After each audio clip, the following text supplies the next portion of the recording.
The Nigerian parents abroad are basically fighting a losing battle. 100 years from now, their lineage at home will be forgotten entirely. Their epitaph will read like those sold into slavery 400 years ago. The big houses some are currently building in cities and villages across Nigeria will be taken over by relatives left at home.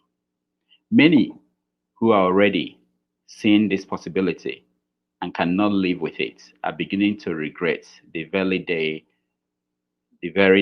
they went to the foreign embassy to seek a visa. Some, though very few, have returned home to face whatever challenge they encounter at home. Welcome back to the show. My name is Rodolfo Okonkwo. I was just reading from This American Life Self, some of the subjects, topics that we discuss in this Wednesday episode of Have Your Say, taken from the book. It's an interesting thing. We want to dedicate on Wednesdays to have a conversation about life abroad. And in the meantime, take a look at this.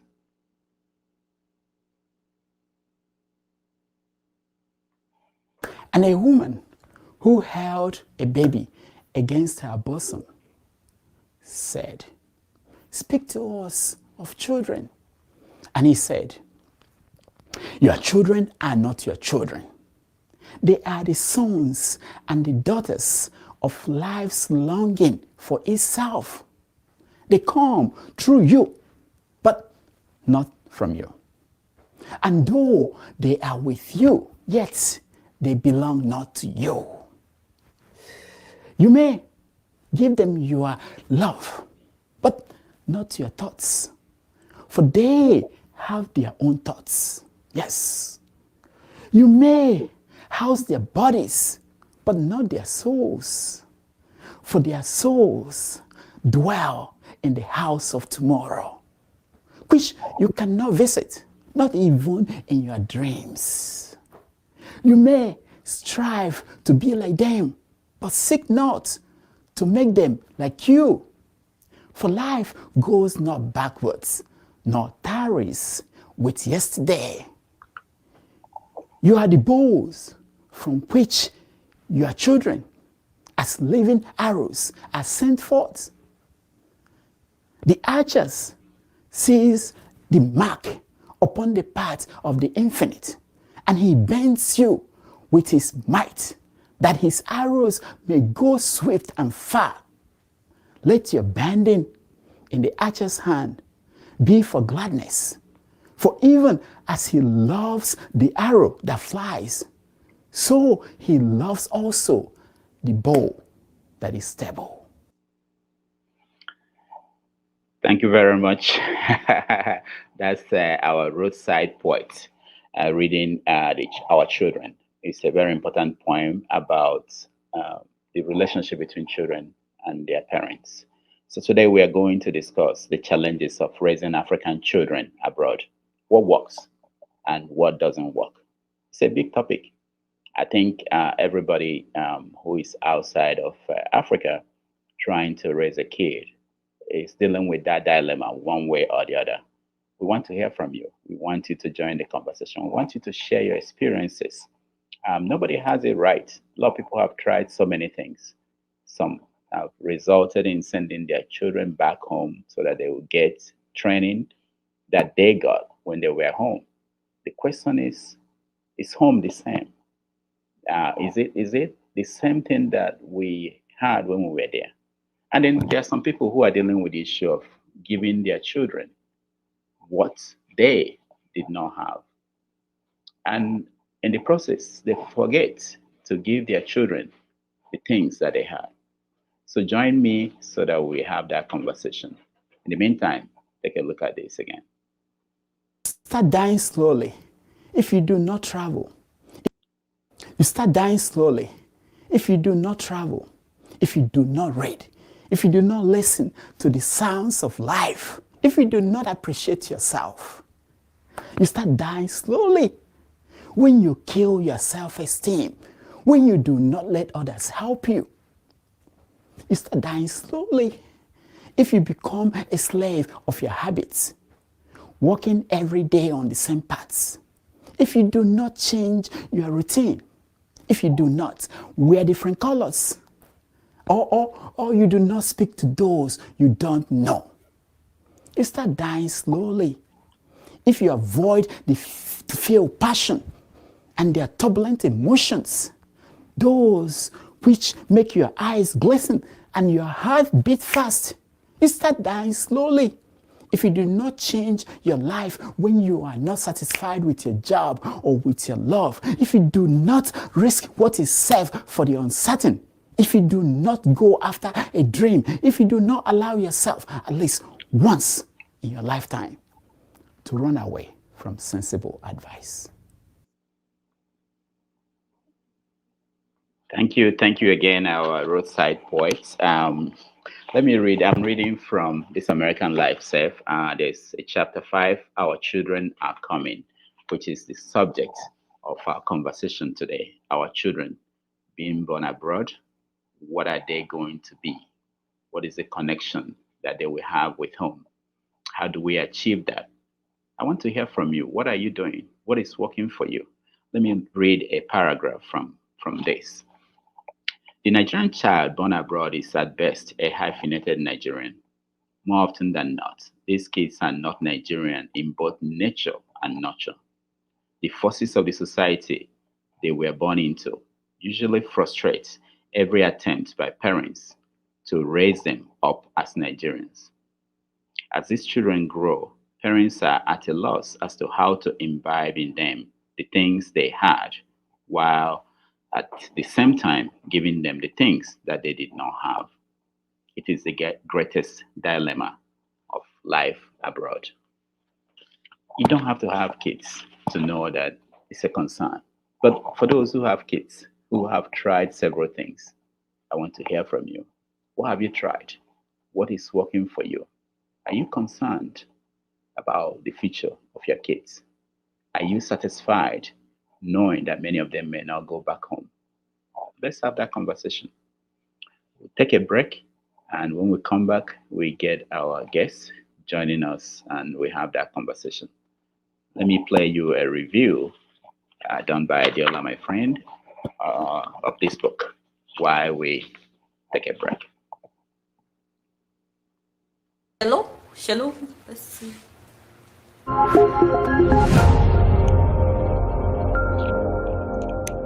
Review of, you know what, forget it. What's up, my people? It's your girl Adiola. Today I want to tell you why you need to read this book, This American Life Self, tada, by the one and only Rudolph Ogo Okonkwo. If you know this man, you know he's a very good writer. I read this book and I was like, oh my god, finally somebody was able to put the experiences of so many Africans that are living in the US in like few pages. It's a collection of stories, great stories. This represents the stories of all African immigrants. Some of the things that happen in this book happen to Ghanaians, Senegalese people. It happens to people that are from different parts of Africa. So if you're from Africa, you need to read this book. It makes you realize you're not alone in the struggle, and the struggle is real. By the way, this book is based on true life stories. So he changed names, he changed locations, but most of the stories in the book are true life stories, except the last two stories. And you know what? The last two stories, they were part of my favorite stories. I'm like, Rudolph, you need to write more, my brother. Now let me give you 5 reasons why you need to read this book. You know what?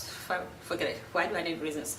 Okay, 10 reasons. You know what? Forget it. I'm not giving you any reasons. Let me just tell you what I enjoyed about the book. First of all, the first chapter, you know, I didn't really feel it if I should advise Rudolph Okonkwo. Why would you make that your first chapter? I almost fell asleep. Like, seriously?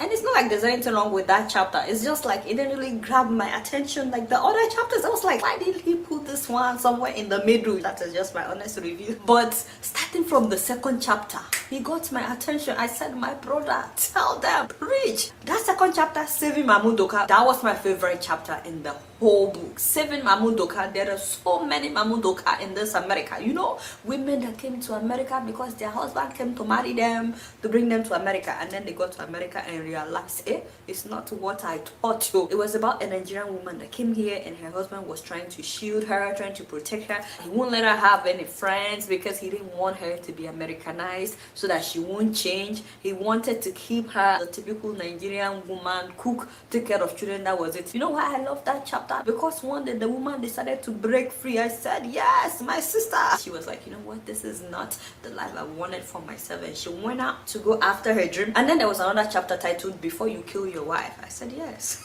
Finally, somebody is addressing this, because I have heard that there were some Nigerian men that killed their wives here in the US because the wives were becoming too successful for them. I was like, what? So this chapter put everything in perspective, why you should not kill your wife, and if you must to kill your wife by fire, by force, make sure you read this book before you kill your wife. As a matter of fact, Rudolph didn't say that people shouldn't kill their wives. No, he was actually encouraging men to kill their wives, but he said, before you kill her though, make sure you have this in place, and make sure that you don't run from the police when they come to catch you, because they will catch you. And then there was a chapter about how Nigerian parents in the US want their children to know about the Nigerian culture, and how some of them will send their children back to Nigeria for secondary school. Reading that chapter will help you to understand what it's like for people trying so hard to also be reintegrated into the Nigerian culture. Now, the last two chapters that are fiction, I really enjoyed them because I've seen it happen all the time, like Nigerian ladies here that are trying to make sure that they marry Nigerian guys. That story actually broke my heart, about how so many people would do anything just to get a man to marry them because they wanted to marry a Nigerian guy. So they don't mind doing anything so long as he marries them, help him get his green card, help him get a job, and help him do everything until they wake up one day and the guy has a turuma or somebody else. The guy has followed another woman. And you know the very last story, which is one of the stories that I really enjoyed, Nigerians that would come to the US and spend 20-40 years in the US. Their children are grown, the children don't have anything to do with Nigeria, but they want to move back to Nigeria. They don't want to be alone in Nigeria. They don't want to move to the elderly homes here in the US. It's just very sad when you see how some people end up. And this book makes you think actually that, you know what do I need to do to avoid that happening to me? If I want to move back to Nigeria, if I want to grow old in Nigeria, when is the right time to move back to Nigeria? This book talks about what so many people go through before they can get their green card, their citizenship. When you hear people's stories, you will be like, wow, I can't believe people are going through that. Having said that, this book is also for people that are not African immigrants. If you want to know what it's like for Africans that are here, I strongly recommend this book for people that are not living in America, because when you read this book, you get to understand what we mean when you call us and say send the money home, and we say, hey, where do you want me to find the money? I'm working daytime, nighttime, part-time, and overtime. I cannot even pay my own bills. In fact, after you read this book, some of you will start sending me money. Forget about 10 reasons or 5 reasons. I think I know the one reason why you should read this book. The book is cheap, $10. I need to call Rudolph. Who sells a book for 10? This book is way too good for $10. $10, story Kenny. By the way, I was thrilled when I read the acknowledgement he gave to his madam. I said, Rudolph is in love. I was crying. But you know, I was so surprised that I saw my name in the acknowledgement. I said, hey, now maybe that. Thank you, Rudolph, for giving me some kind of acknowledgement. It's nice knowing you. Anyway, you need to pay me for doing this review, okay? This is what I get for refusing to write a review. I said I would make my own video. I'm so proud of you, and I hope you guys will get a copy of this book, This American Life Self. You will not be disappointed. It's my fufu ready.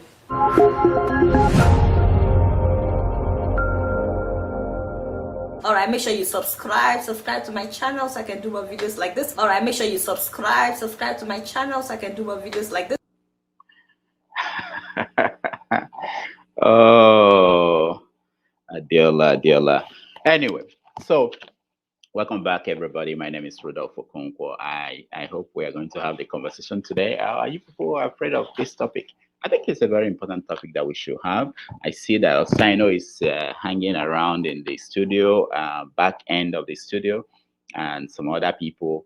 I will call you up if you want to join. Turn on your camera. I will know that you are ready. I don't want people to join when they are not properly dressed.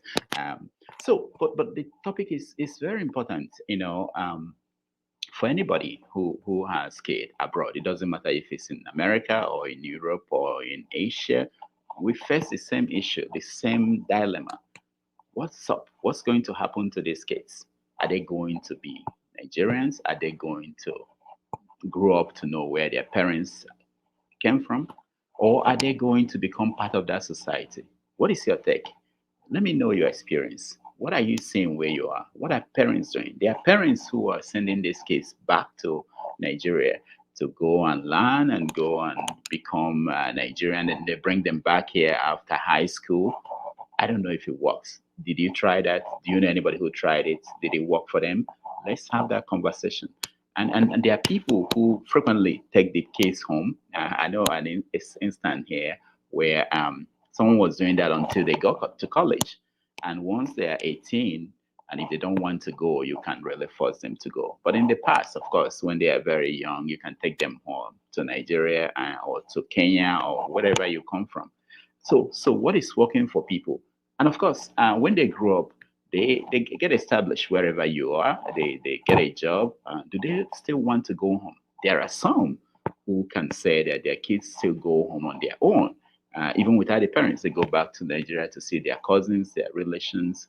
How is your experience like? What worked for you? We want to share this idea. We want to learn from each other. Nobody, when it comes to raising a kid, nobody, nobody has figured it out. Nobody. I'm sure of that. There are always challenges. So we think that if you share what works for you and what doesn't work, and maybe some people will pick one or two things. Like I said, there are people in the studio. If you want to join me, turn on your camera so that we can bring you on and you can join me. Okay. In the meantime, let me see if I can read another line from this. Our children are coming, which I think is at the core of what we're discussing today. Um, the final line of that is the most controversial. It says that in recent discussion of this issue with my friend Obinna, he came up with a classic macho plan to resolve the problem. His plan is to marry one wife in America and another in Nigeria. When he's ready to go home and retire, he will have a family at home to spend his twilight years with. Next week, I will visit Obinna and essentially discuss his plan with his girlfriend, Ify. I can't wait to hear what she thinks of Obinna's plan. Quite interesting, Uh, Thinking about that, I remember what happened after. So we can talk about that when people join and we begin the conversation. But I think this is something that is very very key. So some of the decisions we make a decision to move out, leave our continent, leave our country, and go to a different place. And we're not the first to do that. I had this discussion with a friend, and he essentially said that America or Australia, wherever you are, most of the time you see, if you look at the history, it's made of people who left where they came from. But somehow, we Africans, we resist the idea that we have left home. We're out. We want to be out and still be part of it. We want to live in America and then retire home. We want to have children who will come back to Africa. It's a difficult thing. The Italians, when they came to America, they tried that. They did the same thing we're doing now. They built the Italian Cultural Center in different parts of America. They tried to come together. They probably went back to Italy several times. But I see young Italian Americans, and I talk to them and I say, "Have you been to Italy? No. Do you plan to go? Well, my grandfather is from there. I've never been there." So it gets a time, even if as a parent in America, even if you manage, you succeed in taking your kids home and get them to go home several times, chances are that they may end up marrying an American, regular American, and they may not go back. Even if they go back, the next generation may not. So are we fighting a losing battle? That's a very big question. And why don't we relax and be like other people, other people from Italy, from Spain, from Ireland that came to America and basically called it home and packed up and forgot about where they came from. There are many like that. They forget about their family. I know it's difficult for Africans because of our nature, because of how interconnected our society, where we came from, is.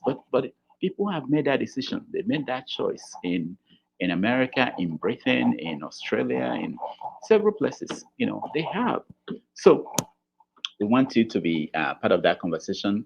Join us. Again, I will share the live stream. You can join us. If you want to watch, you can watch on YouTube. Unfortunately, today we are not on Rudolph Okonkwo Dr. Damage's Facebook.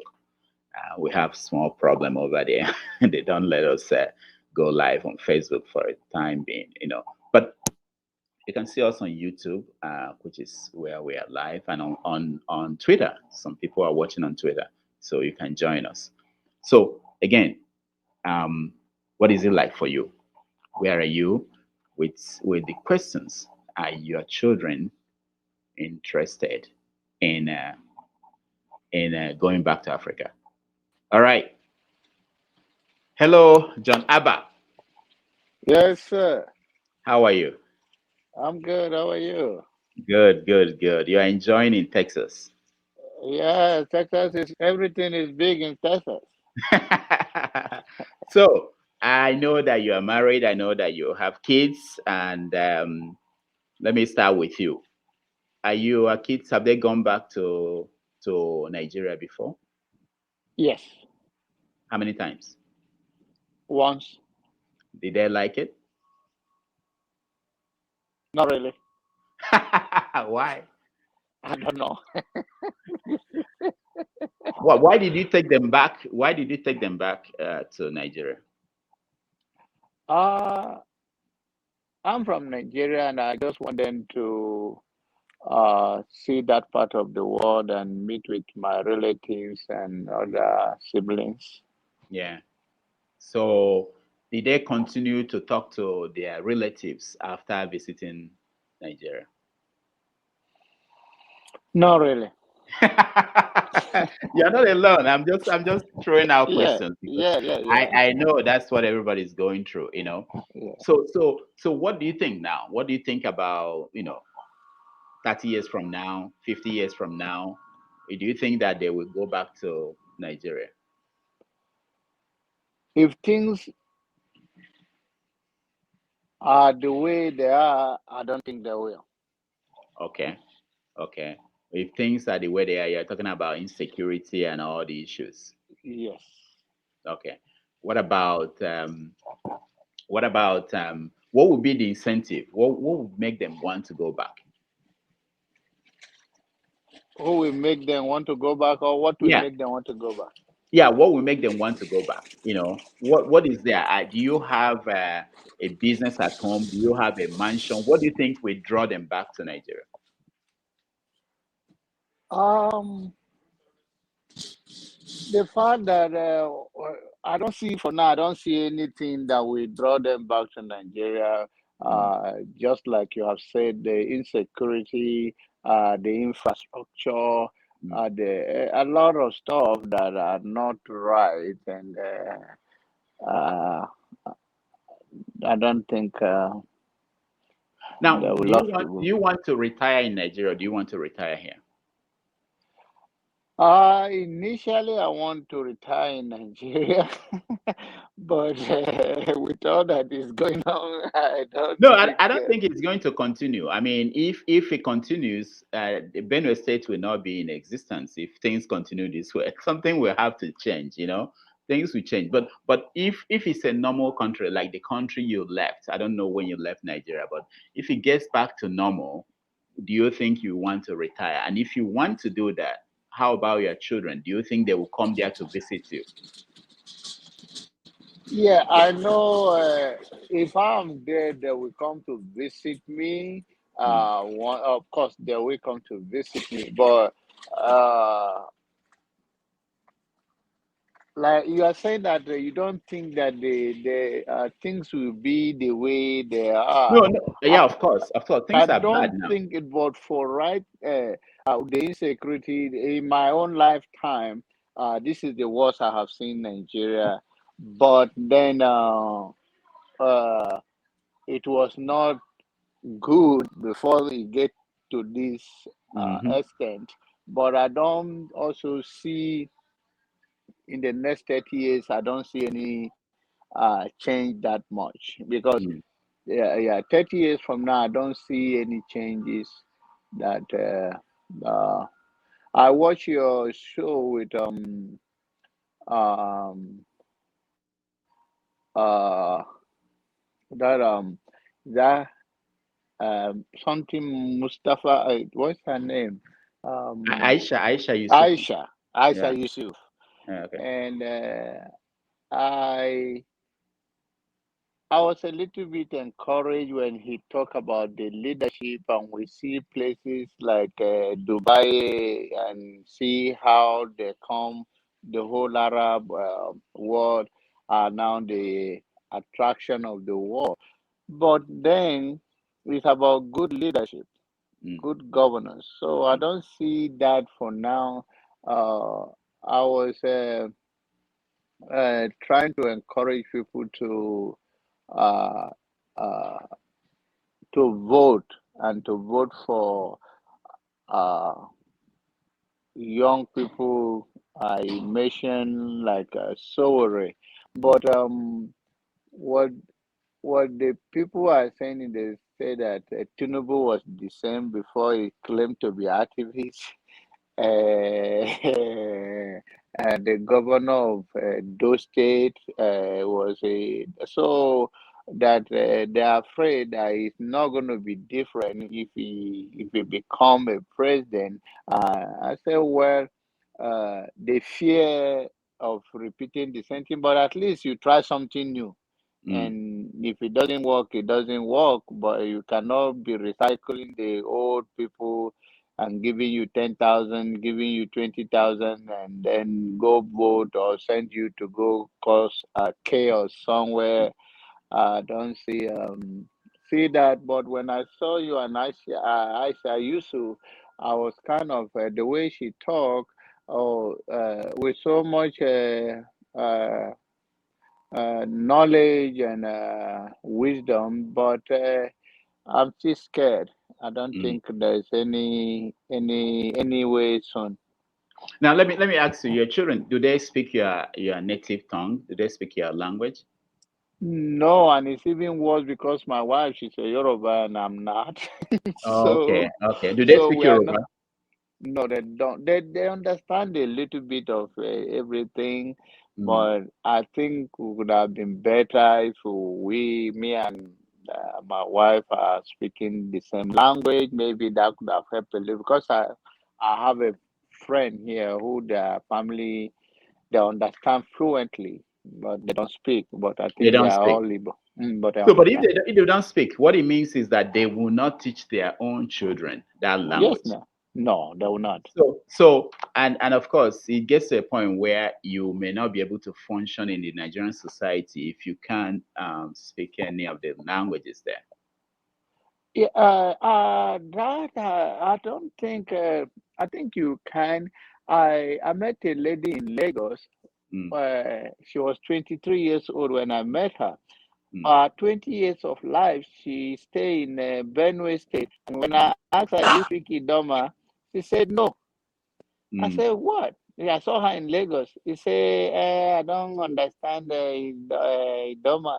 I said, 23 years. Now you are 23 years old, and mm, you are in Lagos for 3 years now, and you're 20 years in your native land with your parent. So it's like she's forming.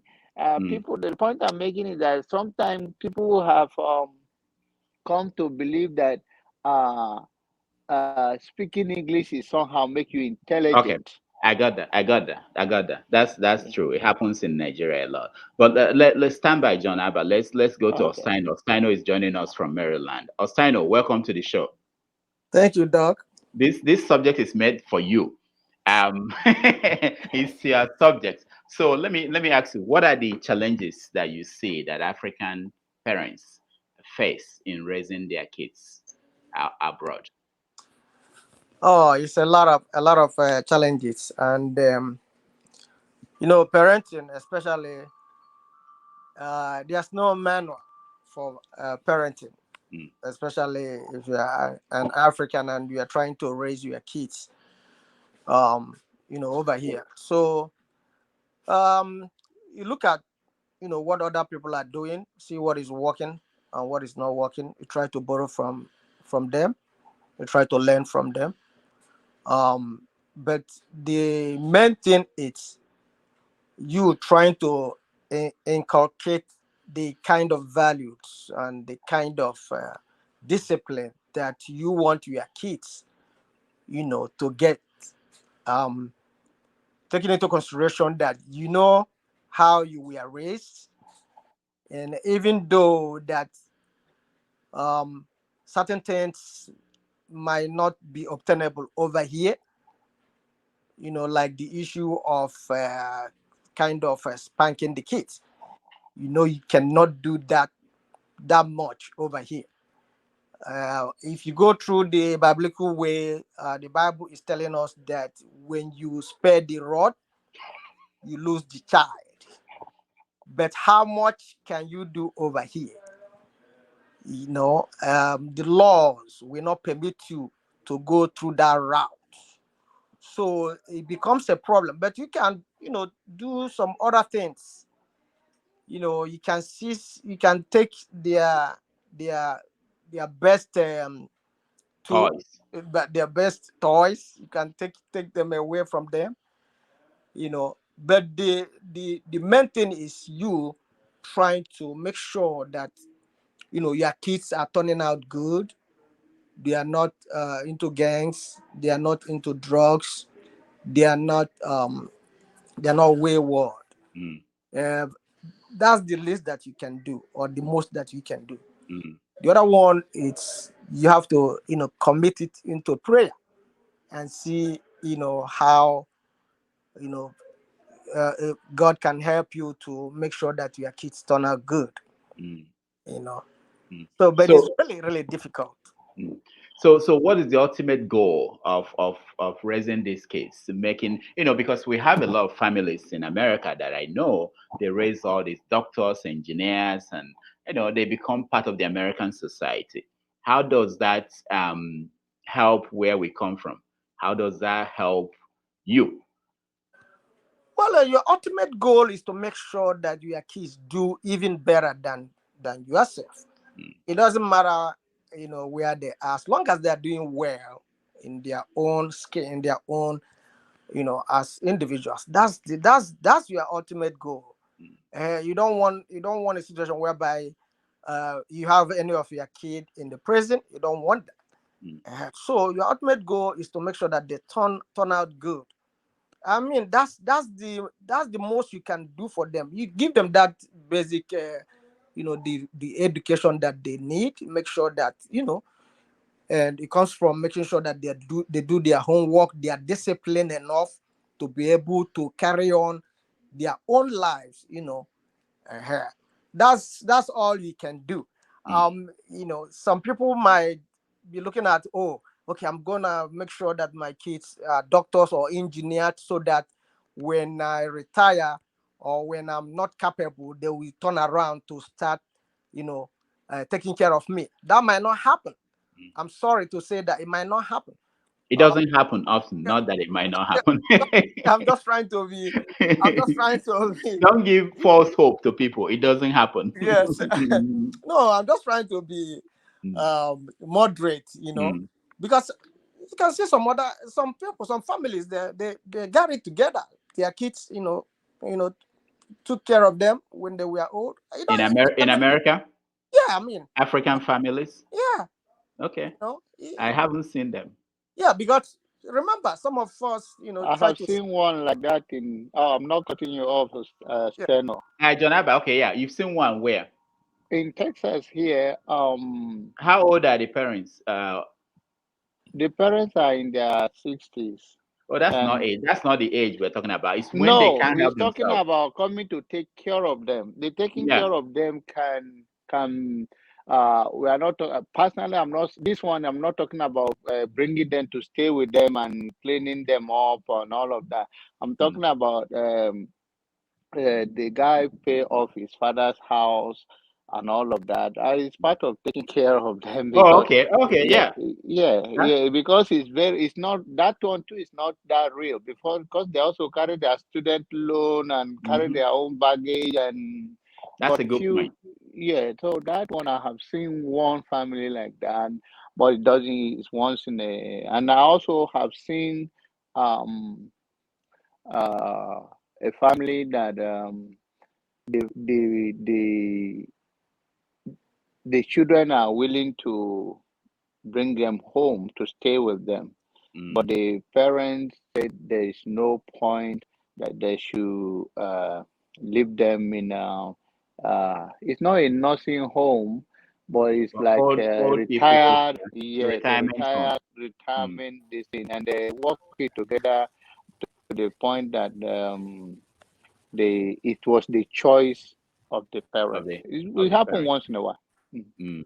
Okay, very good. Because I know a story here in New York where the kids didn't bother about helping the No, parents to yeah. finish Mm. paying the mortgage and they Mhm. lost the house. All right, Osino, we'll come back to you. Let me get Ralph because Ralph talks to African immigrants in his podcast, and I think he probably has covered this subject of what they have to do, what they think about raising kids there. So, Ralph, welcome to the show. Yeah, thank you, Doc. Can you hear me? Yeah, we can hear you. All right. So we're Okay. talking about the That was challenges of raising kids outside of Africa, whether it's in America or it's in Britain or it's in Spain, wherever in the world you are. I know you talk to African immigrants and you do your podcasts on these subjects and other things. What are you hearing from people, and what are your own personal challenges in raising your own kid? well. Which one do you want me to start with? My challenges or Yeah, my mix them guests? up, mix them up. uh well, thank you for having me as always. From every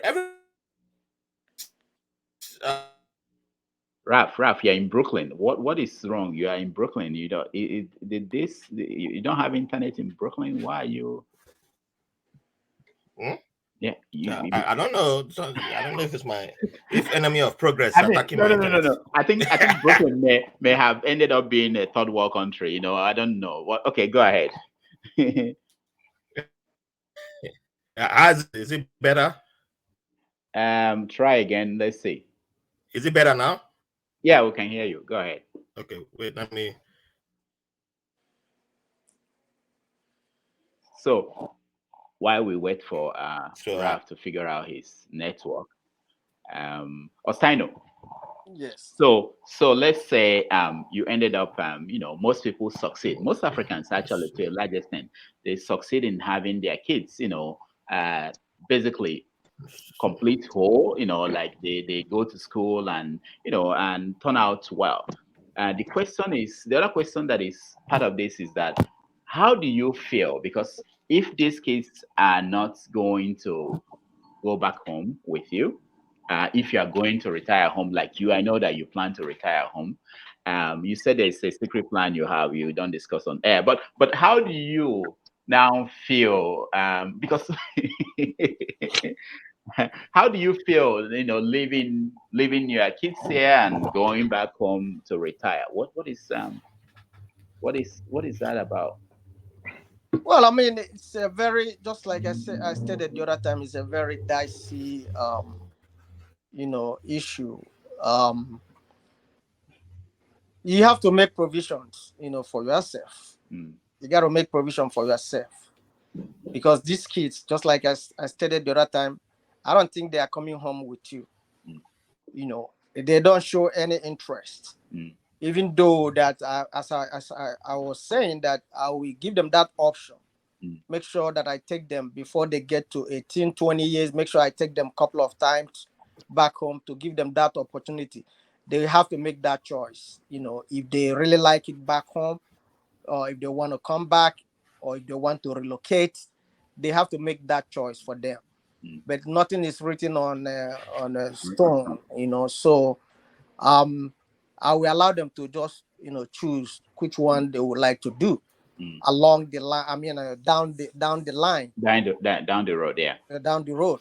Okay. So it's really, really difficult because from all indication, I'm not seeing them showing any interest. Because now, yeah, go ahead. Go ahead. I wanted to say, I'll come back to you so that you tell me what you have for them that will make them interested in coming to Nigeria. But let's get I will give you the answer right now. Okay, what do you have for them? There's nothing right there. Okay, you have nothing for them. So why do you want them to go there? Anyway, stand by. Let me talk to Chukwudi and Wankwo, who is joining us. I hope he can hear us. Chukwudi, welcome to the show. Okay, I think Chukwudi is frozen. We'll come back to you, Raf. So talk to us. Yeah.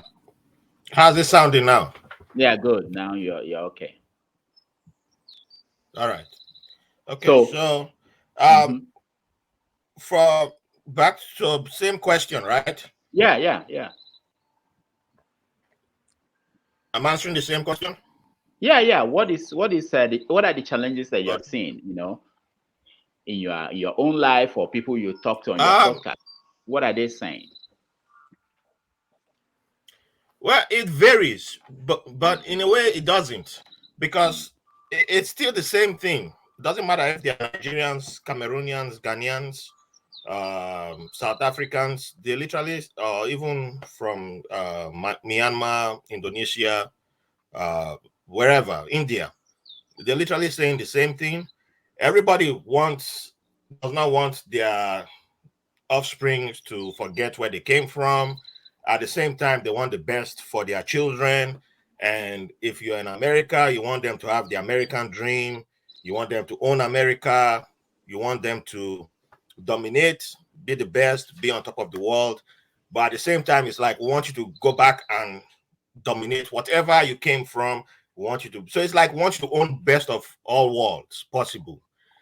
And then you have some who are like myself, who have offsprings that belong to like 3 worlds. My daughter was born in Brooklyn. She's from 3 countries. We don't talk about those people because we always assume because the dad is from Nigeria, so automatically the child is Nigerian only. And well, the child is from Nigeria, America, Germany. So what happens to those type of children? Don't add that to the conversation. We just only, the conversation is always like, only Nigeria owns the child. So even before my daughter was born, there were people already fighting me because there were certain languages people were using. Like, this is what you must do. This is how you must, when will you take the child to Nigeria? How will you do this? When will you do that? And I was like, I don't even know. I don't know. The child hasn't even come out. I don't even know if I'm having a boy or girl because I didn't want to know.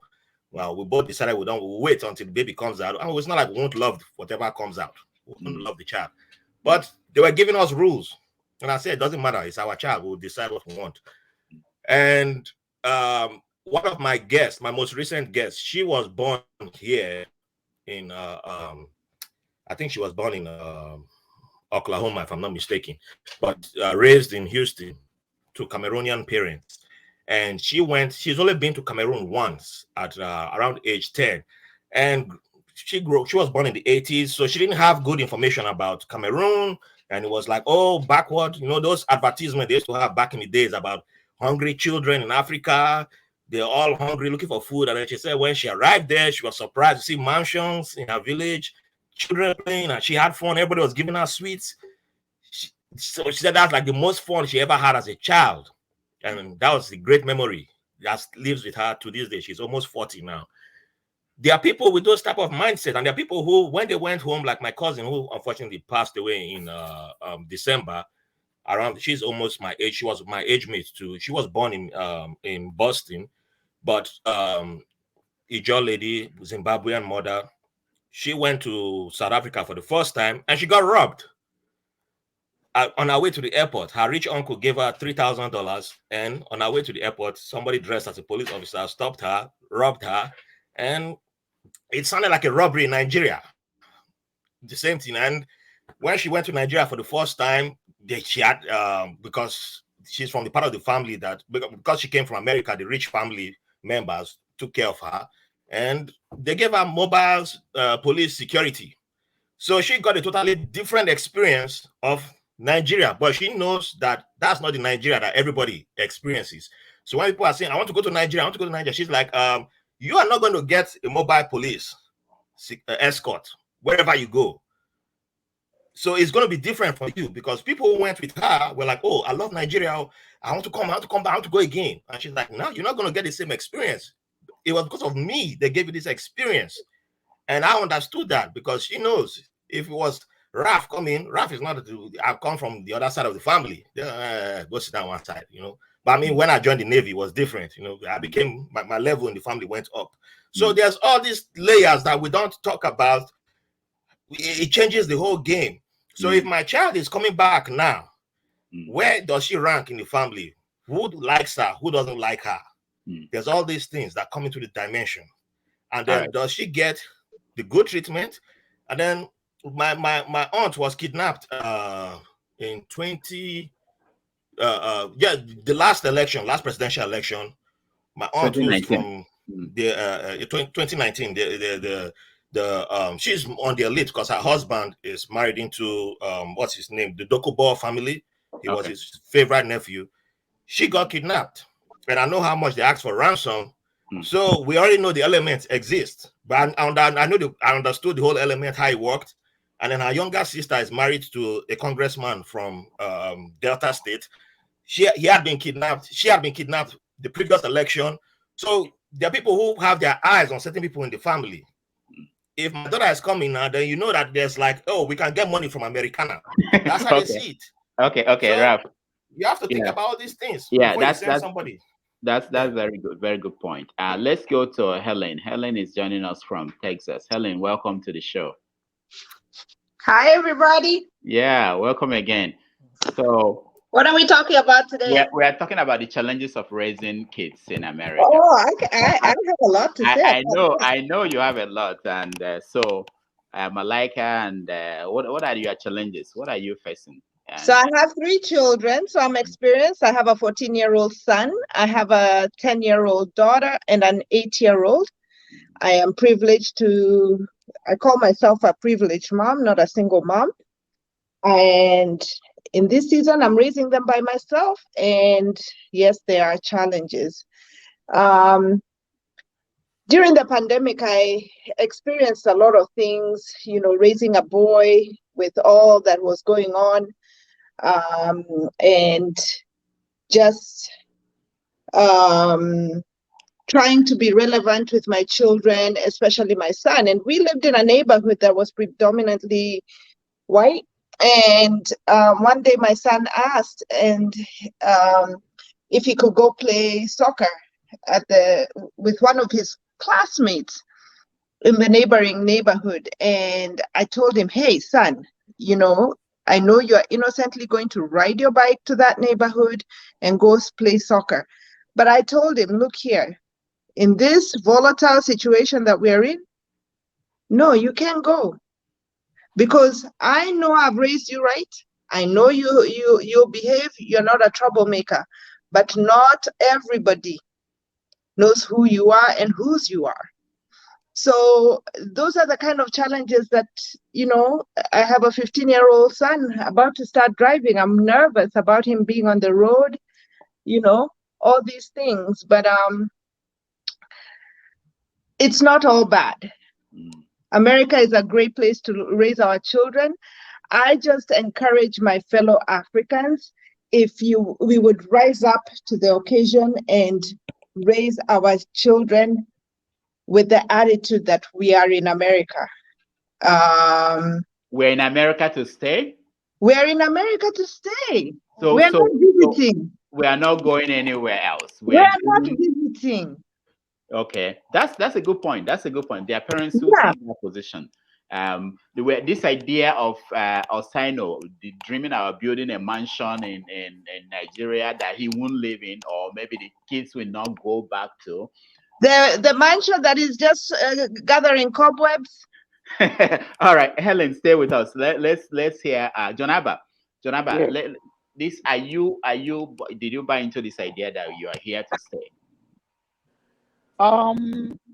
Like we discussed earlier, if things change for better in Nigeria, you go back. It's a long walk to freedom. Okay. If things change, you go back. Osino. Yes. Yeah. Do you see the control contradiction? Being here and dreaming about being somewhere else. Well, I mean, the first thing you have to ask yourself: are people not living in Nigeria right now? Oh, Janaba, that's for you, not for me. I People, know people are living there. People people are are still living in living in Nigeria. I Nigeria, go to even Nigerian. with the.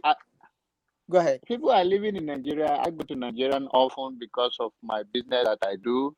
The people that are living in Nigeria is either they are tap into the corruption. There is no, you can earn your living here, whether you are a nurse, whether you are a cleaner, whether you are a doctor. It doesn't really matter. You can be comfortable.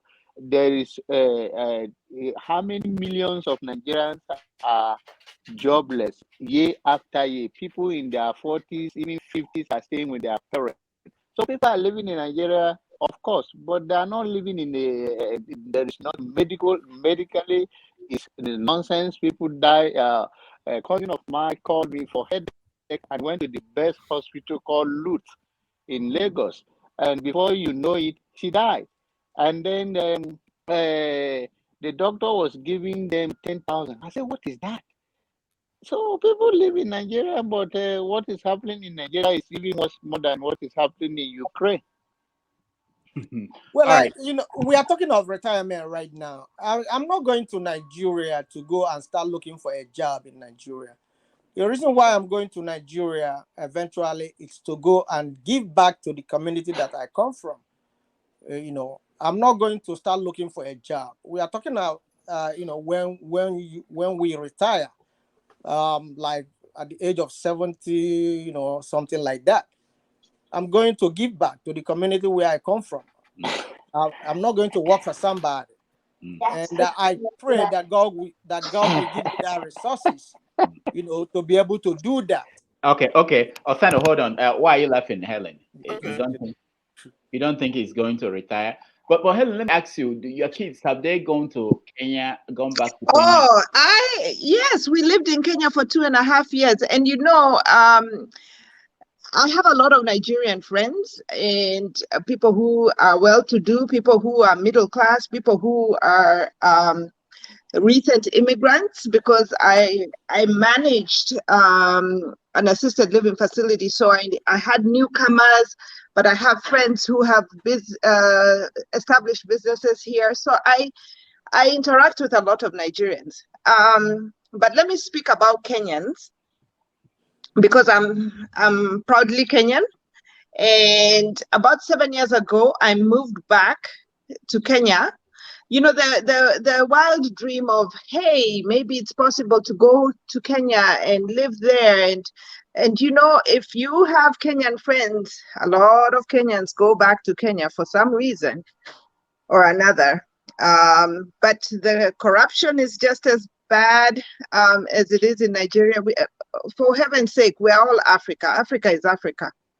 But when I moved back to Kenya, my dad was gravely ill, and I had decided, since my kids were young, let me try this idea of moving back to Kenya, see how it works. Well, I came back 2.5 years later, and the reason I came back is that jobs were not easy to come by.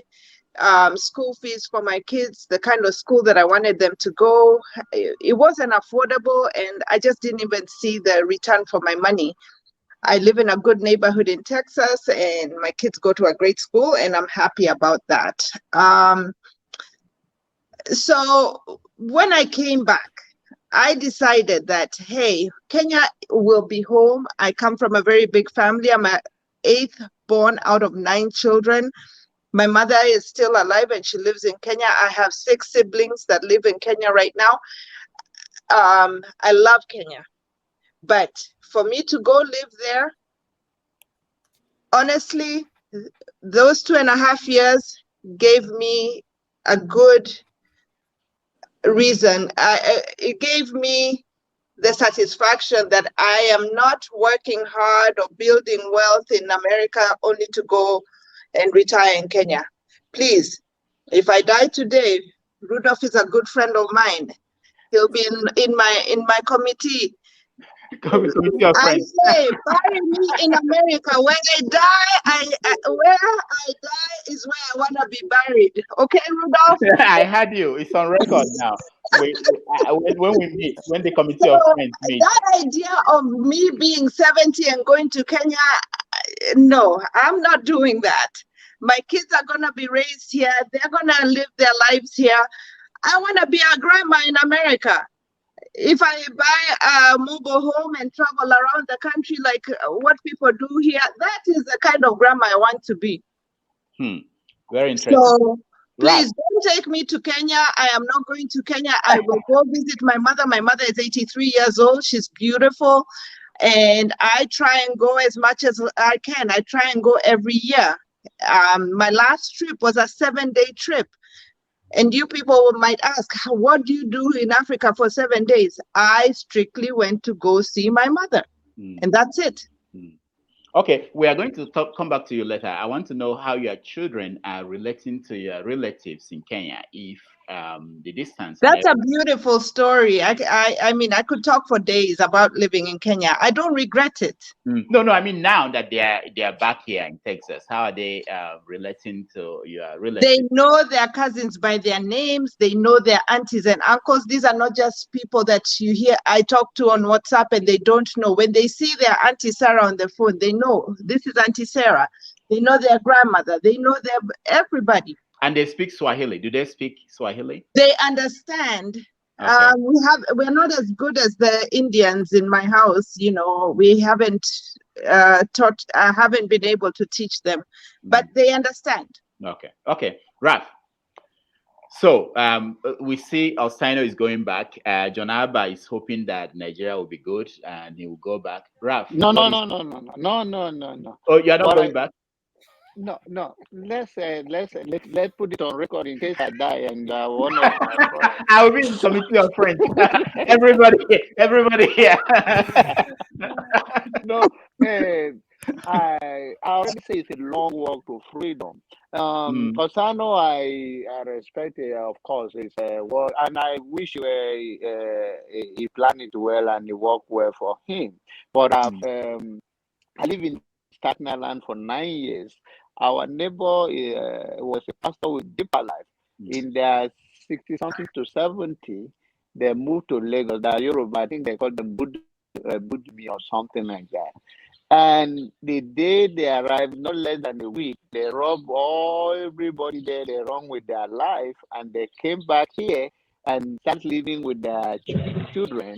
And before they started, because he used to work with the city of New York, and he went back. I think by now he should be in his 80s. So, like I said to you, it's a long walk to freedom. I don't see it, and I have infrastructure. I have my children love the fact that when they go home, they get security. They don't know why they will have security. No, I don't need security in America. So nobody following me around with anything. But they enjoy that kind of life. But I don't see myself in my 70 or 80s, and I'll go back to Nigeria. But if I go and visit and I die there, they should bury me there. They shouldn't bring me to America. I agree. Okay. Ralph, where are you heading to? 30 years from now, 50 years from now, or if you stay 100 years more, where are you? Jeez, I can't tell you right now, because if I tell you right now, at one point in time I was thinking it was Seychelles. At one point in time I was thinking it would be Thailand. At one point in time, let me show you. Those places are all cheaper than everywhere they are cheaper than almost everywhere that I've thought about. But there's one thing my brother Steino said that I would like to say. I wish people would stop saying that, or if it works for you, say it works for you, and stop using that as. I think too many Nigerians. I heard a lot from Nigerians, but I heard from other people too, not only just Nigerians. This language of I'm not going to work for somebody else. I'm only going to. We all in a way work for somebody. Whether you are a president of a country or you are a CEO of a company that you founded, You all work for somebody. It's not a crime for somebody to have a job where you have a boss. Stop shaming people. Stop using that language as if it's a shame. The No, person I, who's don't- a I janitor, it's mm. not a bad thing. You Okay, I know, will let Osaino I think answer, but we should I don't stop think sounding like it's wrong that people I have don't bosses. I don't think he meant They're that. not But doing anyway, something. They're Osaino can all answer. contributing. I get it, but I think it's something that I always say it on my podcast, and I say it like I had a lady who came and made a big episode, and she talked about how she's an entrepreneur, and she said entrepreneurs are you're working for people. You actually have the people, your customers are your bosses. We just don't say it. So just keep that in mind, because we always forget that, and I think it's important, because we are talking about our children today, and our children look up to us, and it's our language that they copy, and we forget that they copy our language, and then tomorrow they go use that language, and then it's like, oh, what example have you set? Exactly. Their children are sponges. They just soak up everything we say, and then we'll say Mhm. tomorrow, how did this child turn out to be this person? So back on the topic, I can tell you that for me, I don't really care where I end up. To be honest, I've seen nice places in Germany where my in-laws are. It's nice, but I don't know if I'm at the New York life right now. Is I love it. I love Brooklyn more than Manhattan. I can't do Manhattan. It's too much for me. Too much. All Too right, many Karens around there. all right, So, Ralph. but Let me if hear. I comes to retirement, I'll probably end up in. I don't know where I'll end up right now, so I'm not worried about that. Okay, But I'm Osaino, not do you staying. I'm want not to retiring respond? to Nigeria. Yeah, I mean, when I say that I'm not going there, it's just my preference. At that age, at that point in time, I'm not trying to shame anybody. What I'm saying is that when I go to Nigeria, it's purely on charitable, basis. I want to be able to contribute my own quota to the community that raised me. That's what I'm saying. I'm not trying to shame anybody. Which is fine. I'm just saying that when I go there, um, I have a I'll be doing just charity work, All right. help my community, you know, take care of the elderly people among them, just by educating the people, the environment, you know, using the experiences that I've gotten from here to empower my own community. That's what I'm saying. I'm not trying to shame anybody. I understood all that. It's just what you're saying. You're not going to work for Okay. anybody. You're not having any boss. I'm just like, Okay. okay, Yeah. we all have bosses, without we know it. I Okay. beg Okay. whoever Let's join get us, back. that person Let mute your let mic. Yeah. Let's get back to the conversation. I want to hear Helen. I want to hear how your children are relating with their cousins and other relations, because that's something that is missing in all this discussion we're having. I mean, you can have a perfect life. You can have your kids go to the best colleges and become, but don't you feel if they are not connected to the other parts of your family, that there's something missing? Helen, can you tell us how you did that and what they are doing, apart from the fact that they lived in Kenya for 2 years, 2.5 years? It's still a work in progress. And relatives, it doesn't mean that it is your brothers, your sisters. We also have a community here. I know, being that we are African, we congregate, whether it's through church, through different organizations.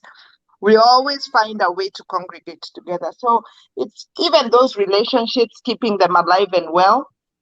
The pandemic did a number on a lot of those kind of socialization areas. So basically, even my sister here, we make it a priority to meet once a month. Just she and I, we go to breakfast, and once a month we share a meal together. My family, her family, and some cousins in the area. So it doesn't matter where you are, and it might not be your blood relatives, but I think that's, you pick your few people, and these are the people that your kids will grow up with, and sense of community, and that's how I try to propagate that. Mm. Okay, let me bring in Arinze. I've seen you in the studio, but you're not. There's no light where you are. Are you in Nigeria? If there's no light, we think it's Nigeria. Are you in Nigeria? Where are you joining us from? Can you hear us, Arinze? Okay, let me unmute you. Hello. Okay, thank you. Okay, go ahead. I'm joining from Malta. And You don't have light in Malta? Is that not Europe? it's me. Well, no, I'm working on. I'm moving to my house. I was Okay, informed okay, you. okay. I'm just kidding. I'm just kidding. So how are you? No, I'm good. I'm on the street, just moving towards my house now. Yeah, I know that. No, I'm. I know that you're married. You told us last time you married. You have a kid. I think. Am I right? Yeah, I'm married to a Maltese woman, white woman, but the marriage Okay. couldn't work out. I separated. Oh, okay, okay. So what do you think about how? What are the challenges you face in raising your kid in Malta? Number one, my biggest achievement is to name my daughter Igbo name. To give her Igbo name. That is a big. What's her name? Her name is Chigozie. Chigozie. Okay. To give her that name, the Oibo woman did not accept that. Her family, they never accept. You had to fight to give her Igbo name. I fight. You see, I didn't think about this. This is one of the challenges people face. So and you won. It's a big challenge. And on her birth certificate it says Chigozie. Chigozie, yeah. Wow, they should give you a title somewhere in your village. But so does she speak the language? She understands. She speak a bit. I'm trying to. That because of that, then destroy the marriage so that I will not influence her with the African language. Oh, okay, okay, okay. So it's not easy. It's not easy. It's not easy. All right, Chigozie, it's very noisy where you are. We have to leave you. Okay. We'll get you back when you get home. Get inside the house. We can get you back to talk to us. Okay. So you see. He just got in. Yeah. Go ahead, Helen. You were saying something? Oh no, he just got in the house. Oh, he just got in the house. Okay, we'll get back to him. I mean, I didn't know that people fight for names. You know, that's one of the things that we don't even. That's why we have this conversation. Some people actually, especially if you have interracial marriages or people from different countries getting married, there could be a fight over what to name a child. So Osaino, how is your kids? How are they relating to your brothers, their cousins? How are you doing that? Oh, I allow them, call my siblings over there. They know their cousins over there. They talk to them. Those people over there, they have phones.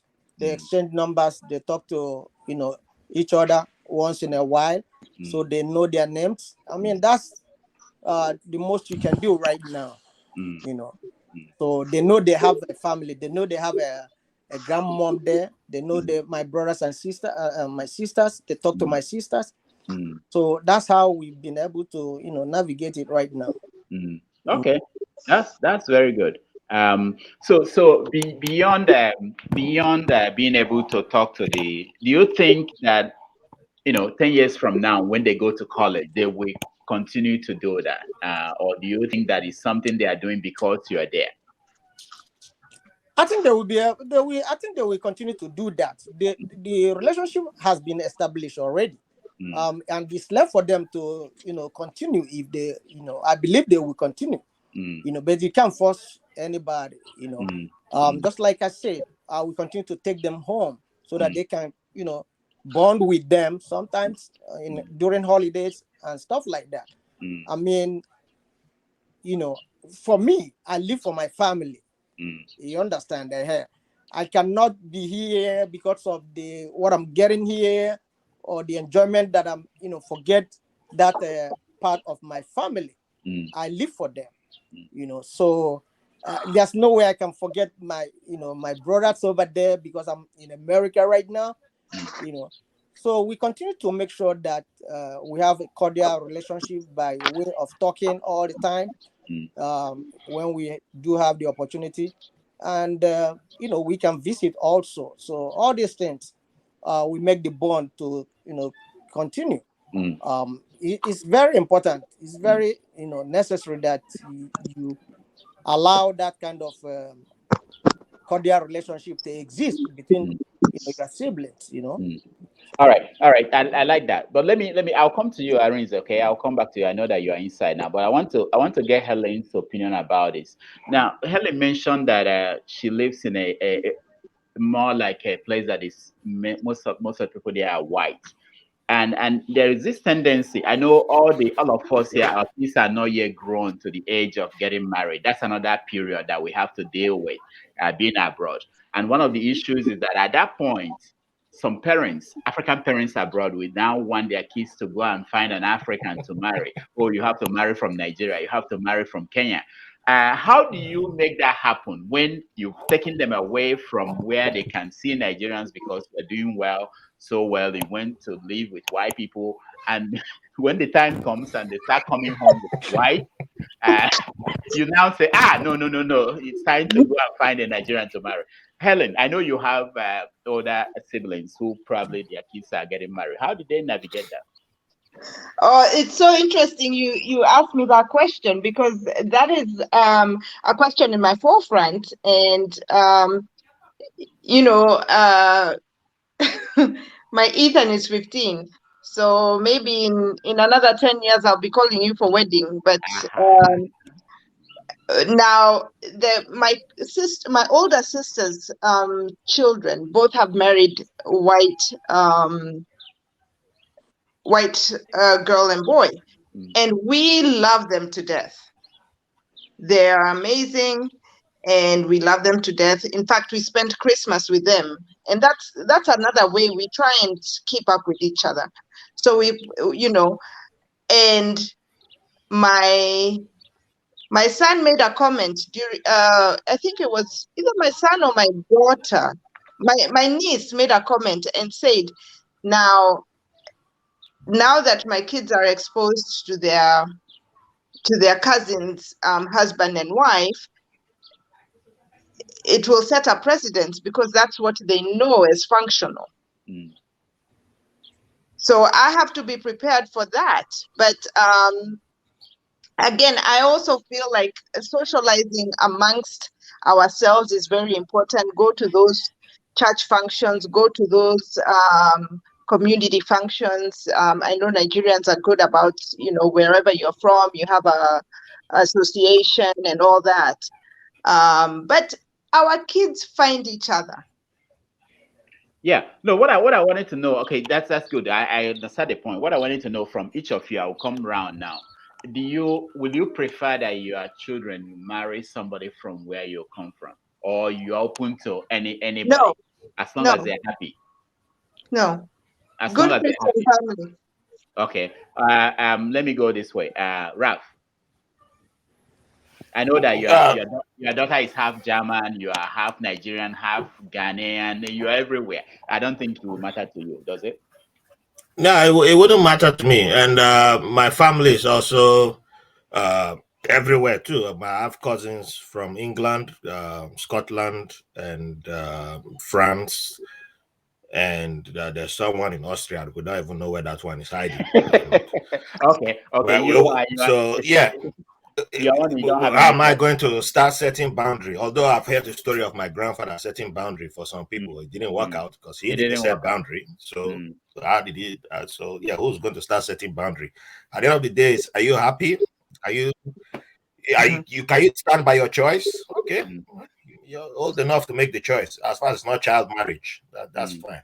Yeah. Okay, Osaino, do you care where your children will end up, who they will end up marrying? Doc, some of these questions are very, very, serious questions.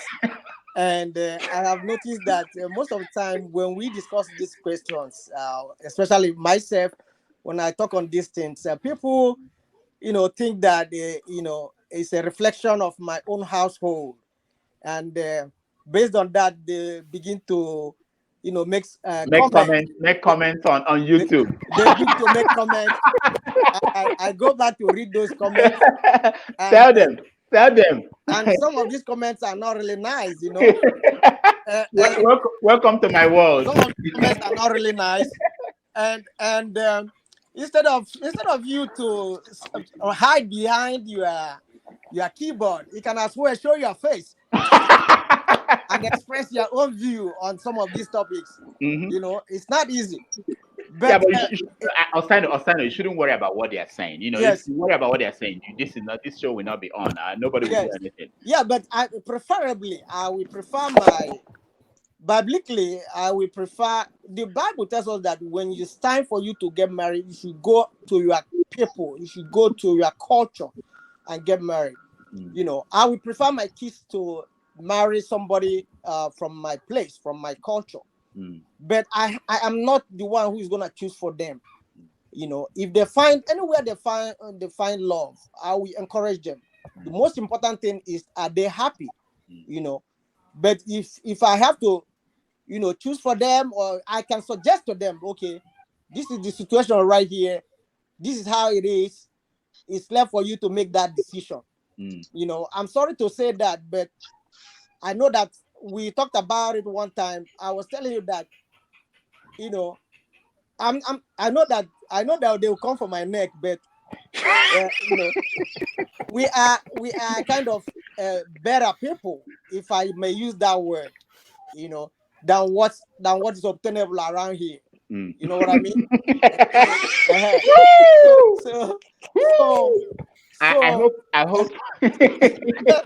All right, Helen. I'll come to you. Let me hear. Okay, Helen, go ahead, Helen, I go uh, want ahead. to answer him. Okay, answer him. Yeah, so, Helen, go ahead. so I'm No, sorry. no, no. I'm Osano, sorry, hold but on. that's how I feel. You know, You are, but yeah, you are. It's your feeling. Nobody can take it away from you. exactly. Helen, answer him. Uh, No, go. Let's finish, everybody. Okay. John mm. Abba, are you concerned? Will you be worried about who you are if your daughter comes home one day and says, "I'm marrying this man. I want to marry this man from Mexico." What are you gonna do? Not really. As far as you find love in that person and treat her with respect, I don't have a problem with that.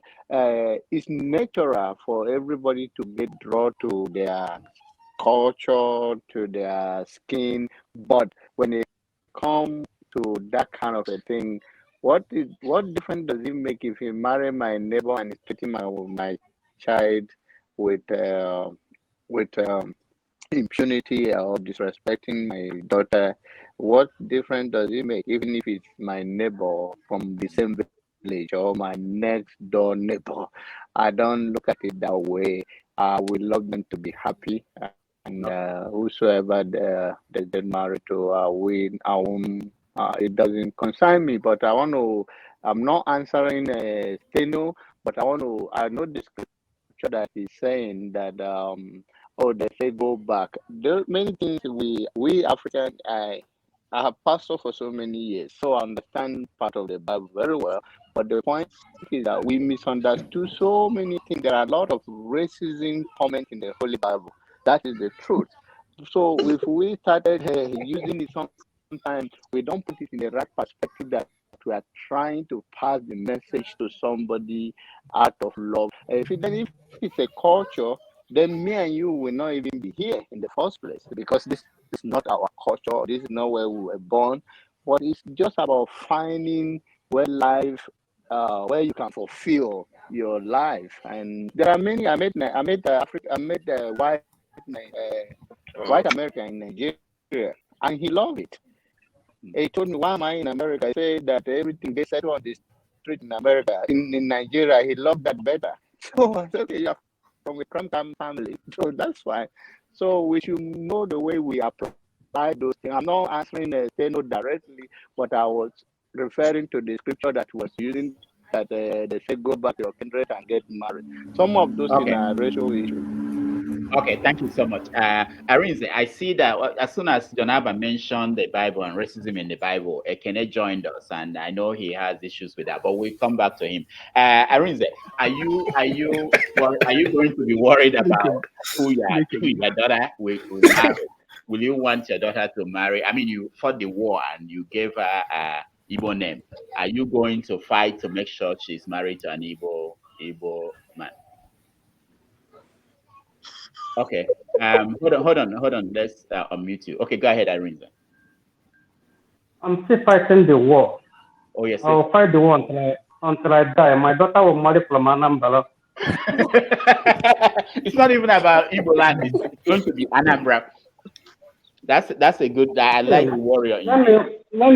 me tell you something. Yeah. They took my daughter away from me when she was 3, Mm. and then took me to court here in Europe. And then forged some stupid rubbish statement, said that I want to take the child and run away to Nigeria. Mm.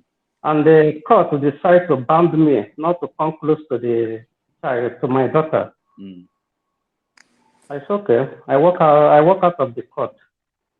After 4 years, my daughter, when they start to brainwash her that she's an European. So when she go to school, she didn't, for 4 years, she don't know who is she. She never see me. They took her away from me when she was 3. So when she go to school, they will call her Chikosia. They can't pronounce the name Chigozie. Mm. Then the students start telling her that you are African. Your name is not an European name. You are not European. So when she go back home, she will ask her mother, am I an European or am I an African? Her mother will tell her, no, you are European. You are not African. Huh? So when she go back to school again, they will keep telling her that your name is Chikos, your name is Africa. You are not European. So when she gets to 7 years old, she now tell her mother, I want to see my father. Then tell me in school that they keep telling me that my name is Chikos. My name is African name. It's not European. Mm. I was sleeping one certain time, and her mother called me and told me, come and take your daughter. Just like that? That is it. Just like that. Wow. And I went there. And she hugged me and she told me the story. And she told me everything she went through in school. So I will advise my people, when they took slaves from Africa to America, the first thing they did is to change the African name. I will advise my people, make sure you name your child. If you have a child with somebody that's not an African, name your child an African name. It's not that name. It's not that name, that she goes here, that Igbo name. Forget it. She will not know me again. Mm. Wow. So you make me feel like. Go ahead. Ever since then, I know the war is not over yet. Mm. So in positioning her, giving her the knowledge how the Western world works and how Africa works, and giving her Igbo tradition, my African tradition, how you work. So now, psychologically and mentally, she believes that she's an African. Number one, I achieved that. If you ask her where do you come from, she will tell you I'm from Anambra. Hmm. She will not tell you that I'm from Europe. Hmm. She will not say I'm from Nigeria. She will say I'm from Anambra. Okay. Arinze, hold on, okay? Let's get other people because we are running out of time. We want to make sure that people are participating. I will come back to you. I like the fight you are fighting. Helen, you wanted to say something. Helen, can you hear us? Okay, I don't think Helen can hear us. All right. Helen, whenever you come back, you can. Let's go to Ekene. Ekene, welcome to the show. Ekene, you are muted. Who? Okay, you have to unmute yourself, Ekene. Okay, can you hear me now? Yeah, we can hear you. Okay, good. Okay. So we're talking about challenges of raising African children abroad. I know you raised a daughter, and tell us the challenges you faced. I've heard some of the things people are saying over here. I don't know. I mean, we've talked in private. The way I look at it, I don't know what people are worried about. Their kids. I was talking to my daughter, some months ago. We're talking about parenting. No one is a perfect parent. I don't know. Especially for the person, you just have, your first child. you've never learned how to raise a kid before, and there are so many challenges. Every child is different. There have been people who raise good kids. I mean, good people. They raise kids, and then the children become bad. There have been bad people who raise kids, and the kids, they become good people.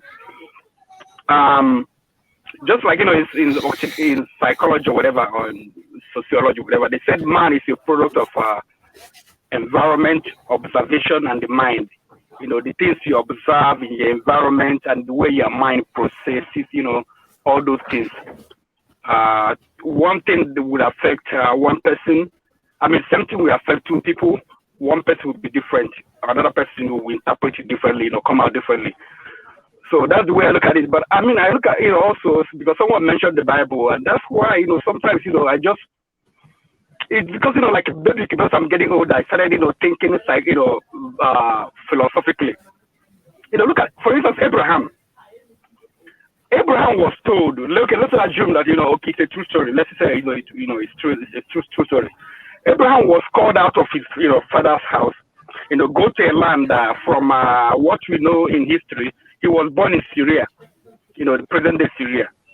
And, he left and came to Canaan, which, present day Israel, So he left a whole, place.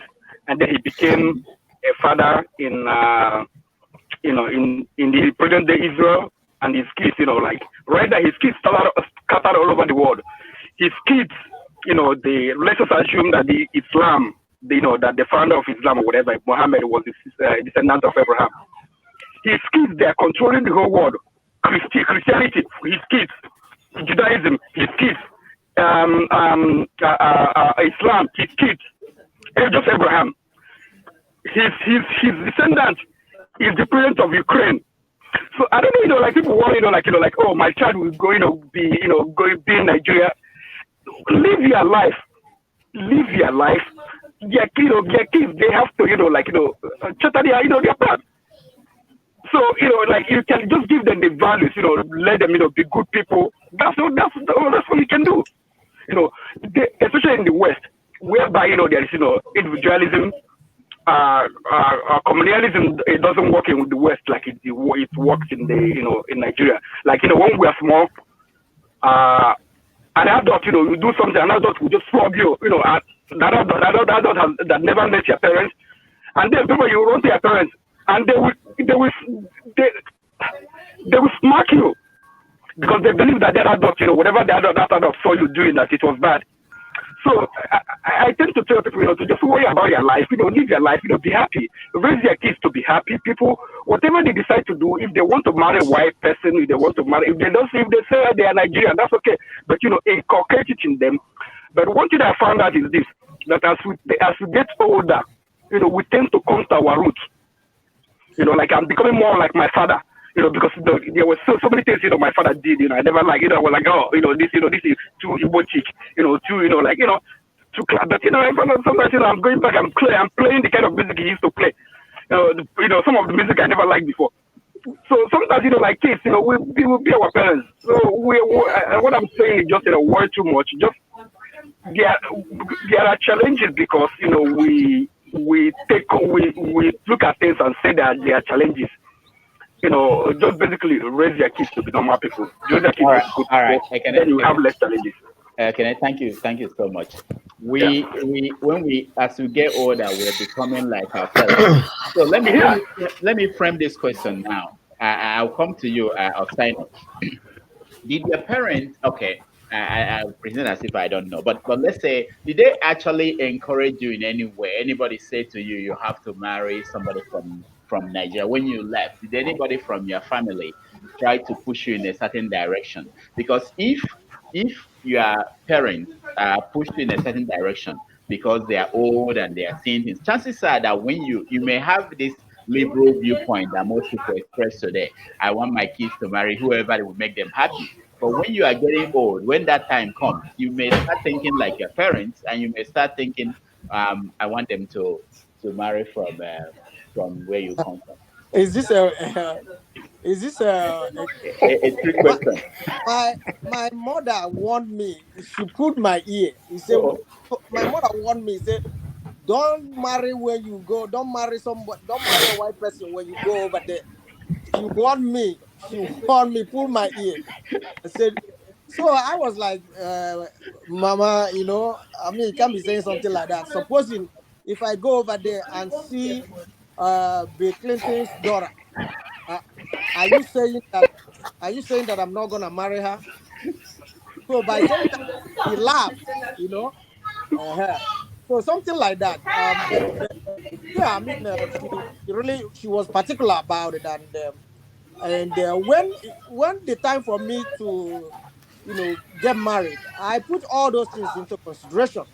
And Rudy, you know that you and I talked about it, before in the past. Hmm.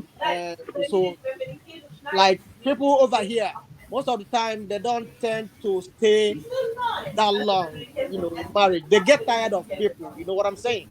They might live with you for maybe a period of 10 years and 20 years, and they get tired of you. So what are you gonna do at that point? And now remember this issue of that we are talking about, whether if you have kids with a white person or somebody from here, we were kids, ever go back to Nigeria. So it's like it's a vicious circle now. We are back to square one where we started. And this discussion didn't happen yesterday. These discussions were from almost 20 years ago. So now that's personally, I will advise my kids.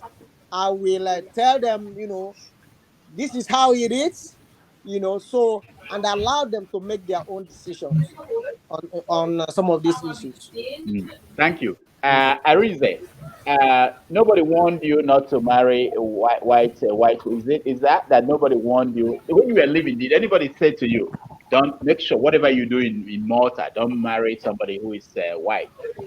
Nobody. My, my brother, I'll make it clear here. Uh, I come to Europe. As I can see, I'm 30, between 30 heading to 40 now. Mm. So, um, uh, I will not brag or promote myself. I Mm. come from a very poor family. I know what I passed through for me to be here in Malta.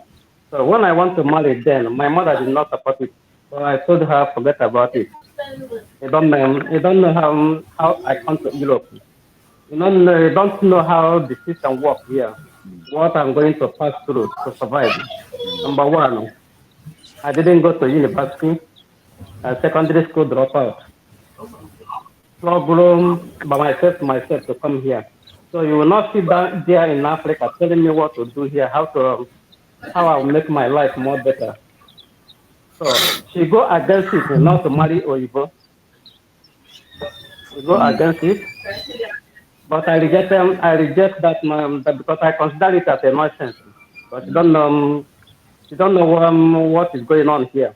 Mm. Wow. Um, All right, Arize. It's all right. I got the gist. Where do I go to now? Jonaba.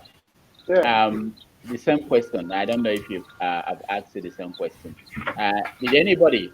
Because it starts from us. I like this connection. It starts from us because what we are going to project in terms of our kids. First of all, we start with how we dealt with the same issue because most of us came here probably not married, and then you had to choose, and you made the choice, and there were pressure most likely on you. So, Jonaba, what was it like for you? Whether I was told not to marry, Yeah, marry somebody who is like white or an American or somebody who is not from Benue or so. What was it like? no, no, no. My parents are very, very open-minded people. They just want me happy. They just tell me that I should be careful and who I decide to stay with. We don't believe in divorce that much, so we just like all everything they're telling me that I should make sure I see far off and don't just get carried away by any other thing the person I think we can spend the rest of our life together. But right now, I I see it as personally, I was also like you said, it's about we are projecting, or sometimes the way we were brought up, we're trying to pass it to our own children, but I don't have that experience. Personally, I I don't have a problem. But I married to non I married to a Yoruba lady, and I'm more or less in Middle Belt. So and I'm good with her, so I don't have a problem with that. And Okay. nobody told me. Mhm. Okay, very good. Ralph, I know your grandfather, your grandfather wanted to control and build boundaries, but your father broke the boundary, and you have been breaking boundaries all the while. Let me not bother you about that question. I know that you don't have any pressure to be. No, that question applies to me because I never met my grandfather. He died. I mean, when you had 10 wives, why would you not die young? That killed him. So that killed him. But the thing is that our families have secrets, and that was one of the secrets because when my mom took that rule to heart, so she never married her first love. Her first love was a Ghanaian man, Mm, but she had a kid with him. That mm, was my elder sister. mm, And with time, when I got older, and you start, cause you start noticing that when she talks about him, her face changes. You mm, can tell when someone is talking about their first love, the way mm, the face looks, because she ended up marrying a man who was beating the hell out of her mm, later on, a very abusive human being. Or we don't know the trauma that man caused on her later on. mm, And when you asked her, why did you not marry that man? Oh, my your grandfather said we should not marry. He made us promise we should not marry Ghanaian. We cannot marry Ghanaians. But he had children with Ghanaian women. Some of his children don't identify as Nigerians. My uncle was a major general in the Ghanaian army, the person who led the people that released Rawlings. mm, My uncle was one of them. When J.J. Rawlings was locked up the second time when he was supposed to be executed, my uncle was one of the people who released him. So that guy never calls himself Nigerian. When he comes to mm, Nigeria, does not even drink Nigerian water because he mm, doesn't trust Nigerian water. mm, That's how Ghanaian is. But you say your father told you don't marry Ghanaian, so you can't marry Ghanaian.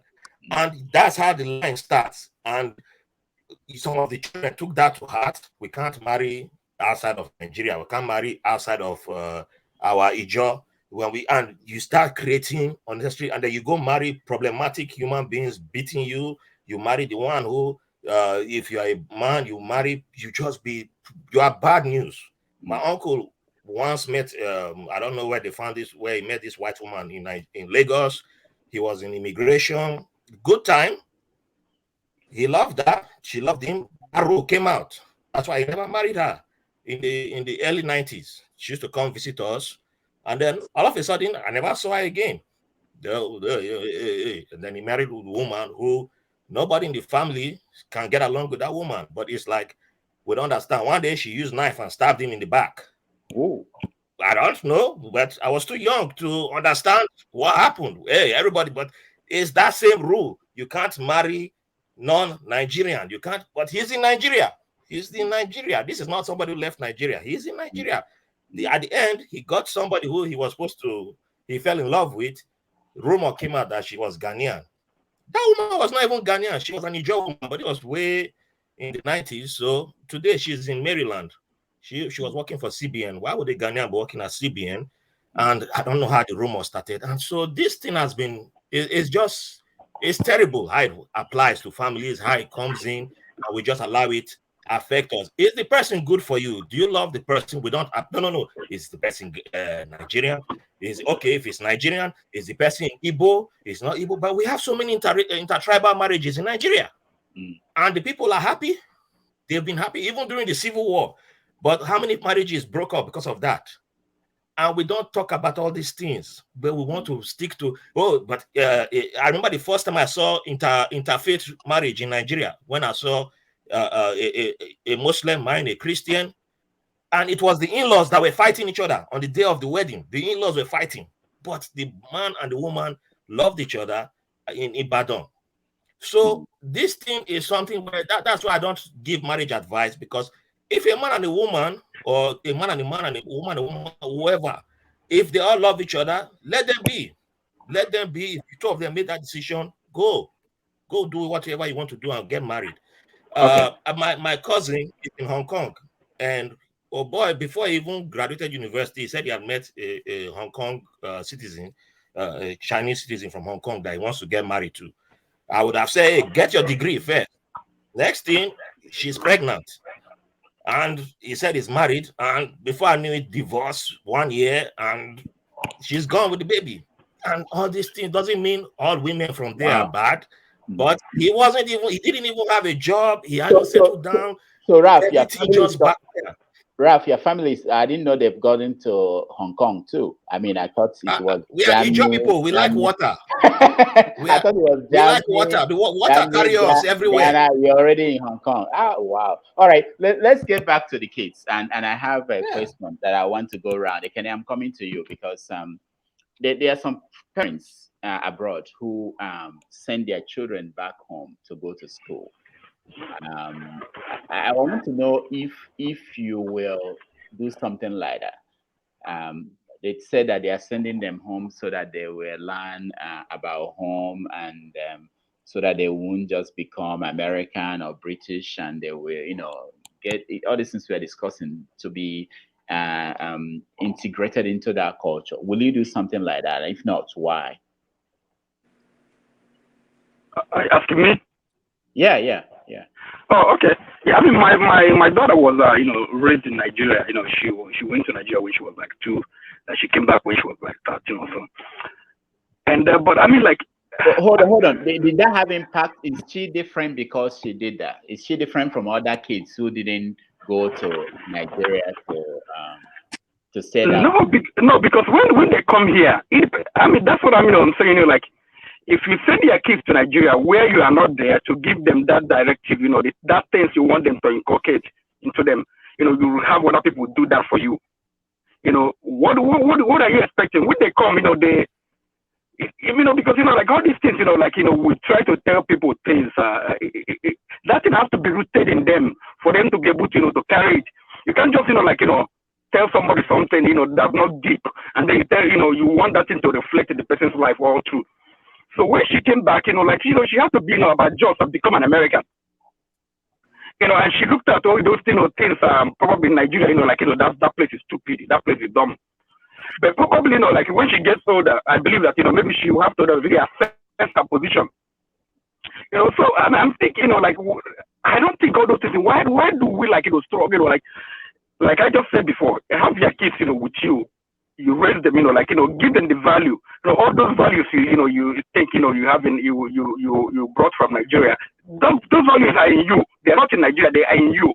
Show it to them. Because okay, right now, look at what is happening in Nigeria. Are you going to put your kids there so that they'll be, every day you'll be thinking? So it doesn't work that way. Just like I said before, man is a product of association, observation, and the mind. So wherever you are, okay, for instance, Isaac, Abraham's son, when he wanted to marry, his father told him, his father sent his servant to go to his father's house, to Abraham's father's house. So, I think, and then he married, Laban is, Isaac's mother was Sarah. Okay, Sarah. So Isaac was sent to Sarah's brother's house, and he married the daughter. So he married, his cousin. So that was what Abraham did. Abraham was able to. It depends on what you, like I said. When you are with your kids, you raise them. Put things into them so that they will respond to you. Okay, so when and then but because Abraham did it and Isaac respected his opinion, doesn't mean that it will happen this time around. Because now we have so many things. People are internet, social media, and stuff like that. People we are one right now. Everyone like Hong Kong. We can meet somebody from Hong Kong online. We can meet somebody from Europe or from Haiti, from anywhere online. We intermarry. So things have changed. So we have to adjust. We don't have to start, thinking that we have to raise our kids, the way, we were raised or the way, things happen in Nigeria. Okay, what is Nigeria now? What is the culture they have in Nigeria? Okay, for instance, now, I mean, you guys know, I mean, probably we talked about it the other day. Former governor of Anambra State, the wife went to Igwe on the Atana and be doing, this, with Igwe. It's not supposed to happen in Igbo culture, Okay. What is that culture? What is that culture you want to teach them anymore? So we have so many problems. Very good point. But it's a very good point. I'll come to Osano. It's a very good point you raised. But when are we going to stop quoting Abraham and Isaac? I was thinking that you talk about Okonkwo and Moye and Ezima, and that is when Okonkwo wanted to get married. That anyway, that's by the same. No, because I mean, I wanted to say something a lot of people will understand. Okay. Oh, you mean people want to understand Okonkwo? I mean, like I've met Nigeria who never read that thing for a part. Oh, okay, all right. Yeah. Osino, the same question. Oh, you mean making reference of? No. Oh. I even forgot the question Ekene was answering, the initial question. No, the point. No, you asked me about your taking your kids in Nigeria. Very good. Are you going to take your kids? Or are you inclined to sending them to Nigeria so that they will go there and integrate into the culture better than what you can do from here, from the distance? No, I didn't have that courage to send my kids away to my brothers. I wanted to have that opportunity to be able to bond with my kids, to be able to train them the way I want to train them.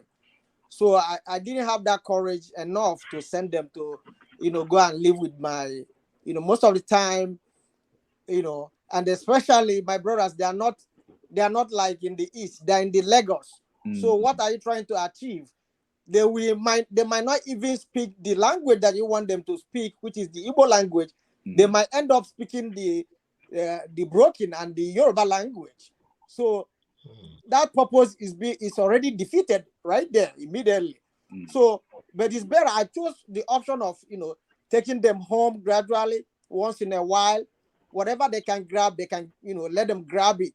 While the basic thing is that those values that you want them to get, those core values, hard work, integrity, honesty, those things that you want to make sure that they have it before they leave the house. And years go so fast, the years go so fast. You might think, oh, you still have some time. Before you know it, they are 18 and they are ready to go to college. So you start early, to imbibe these kind of virtues that you want. It's really difficult, but try your best and just pray about it, because the environment sometimes that we are in is really, really, difficult for you to get these things across. But you can try and commit the other ones to prayers, and may God help you. Yeah, let me also inform you that there are some parents I know here in America who send their kids to. There's a school in Anambra State that is considered one of the best elite school, residential school somewhere. They send them to that school. And so you don't actually have to send them to your siblings in Lagos or anywhere else, but down to Anambra State. And yeah, you are sending them. You are sending to a boarding school. Is it a boarding school? Yeah. Sending to a boarding school, and you find out that the kids are virtually trained. They are the one raising themselves by themselves. So, and the principal and the school authority, they are putting their own values into the child, not your own values. Exactly. Yeah. All right, let's go to Arinze. Arinze, would you consider sending your daughter to Nigeria to go to school? If you have my dead body over here, why?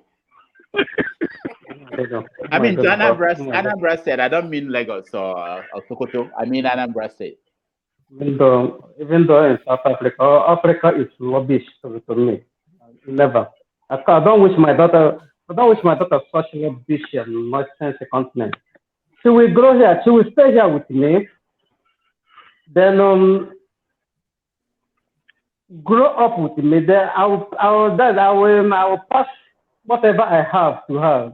But she don't need to go to Africa to learn anything. She will learn it from. She will learn everything Nigeria. No. Never. Let me ask you, Never. how what do you cook? Do you cook African food? I want to know if your daughter eats African food. Eat obono soup, busi soup, salad soup, everything. You know how to make all those? I cook it. I cook African food. I cook everything for her. Okay, I'll check the ticket to your house. So maybe I'll come for vacation. I know how to cook. We hang out. I know how to cook. We hang out. I cook bitter leaf. I cook all the Igbo traditions. She loves them. She eats them. What she need in Nigeria? No, Africa. No, never. All right. Ralph, let me ask you. Your daughter, I mean, you are multicultural, so I don't even know how to begin with you. Does she eat Nigerian food, or do you even eat Nigerian food yourself? You want to try that champion? That I can eat everything. It's not with me. I eat everything. Me, I know they for that. You know, you had that day where Ovie asked me whether they chop. Say me I too like food. I said, my friend, yeah, you see how this. When I left Nigeria, I was like this, bonga fish. I was skinny. I come there now. Come they do fasting, and me I don't church for Nigeria. I don't take out the fasting, and I do church again. So now I can chop the go. So, but me, I eat all African. I know they do this Nigerian thing. Like Nigeria is not Africa. Africa is 54 countries, so I chop everything. But I cook only Nigerian food. I can cook. I don't have that patience to be cooking. What can you cook? What soup can you make? I can cook a gosi now. The gosi. Everybody say banga. Peanut. You know how to cook edikaiko. Well, it depends on the flavor of the day. If I really patient, everything I goat meat, you know, I just go my butcher place, collect goat. You know, my Arab brothers here. Okay. You know, we both support Alakli. That podcast that we're going to do our house. What they chop food for the studio? We don't talk in the studio. Okay, because I need to be fed very well to do this podcast. We'll give you Odeku. We'll give you Odeku me a drink. Don't worry. All right. No, seriously, my daughter, she eats Nigerian, Ghanaian, only pepper soup because like sometimes she do longer throat now. She'll see me the chop. She'll say, she gonna do let me eat from your plate. Then wait, it's spicy. It's spicy. I say it's spicy. She'll see the chop. They go like so. She doesn't. It no matter whether not Chinese food, the Nigerian food, Ghanaian food, Ethiopian food. She'll chop. What of on a best food, banga soup, Delta banga soup? Banga soup. I get banga soup. Yeah, banga soup easy to cook now. We won't go the pound can. They get inside can. Ghanaians get Ghana and everybody gets Ghana Nigerians get the can now. So all you do is just open can, pour inside pot now. So it's very easy. Not be those days where they boom. If you see that those days, I forgot grab pass. This man. I for the go Olympics self. All right, Ekene, I know you cook. You cook everything, but I want to know if your daughter who does she eat Nigerian food? Of course, she eats Nigerian food, and because she has a lot of Caribbean friends also. They eat Caribbean, they eat Nigerian. Yeah, I mean, I think like Nigerian food has become, it has become popular these days, among other Africans and other Black people, and even among some, Caucasians, and even actually I met an Asian from Korean. He was like, from where are you from Nigeria? So, he was like Nigerian and Ghana jollof rice. Which one is better? Like. So people are getting used to Nigerian food now, and online people can cook anything. So, but it's not only food that but I think that's a good place to start because sometimes like when the kids when they become proud of your food now, Nigerian food is becoming and Nigerian music is becoming popular. So more of our kids are identifying that they are Nigerians. So it helps a lot that you can we can cook and have a food that they can appreciate. All right. Yeah. So but my daughter, she doesn't know how to She doesn't know how to cook. Oh, no, she doesn't. She doesn't. All right, we have like 2 more minutes to go. I just want to round up by giving you the chance to say the final words. Maybe next week next Wednesday we'll talk about. I sense that people have this religion. People abroad, they have a different way they look at religion compared to people at home. So maybe we can touch on that. All right. So rounding up, Osaino, final word. Oh, Rudy, I believe that the essence of these things that we do is to, rub minds together, look for solutions to be able to navigate this environment that we are in. And most of the time, when we give this kind of advices, we believe that nobody is an embodiment, of knowledge or custodian of knowledge. People have different views, different, ways of saying things. So I believe that for me personally, I'll continue to, work as hard as I can to be able to give my kids the best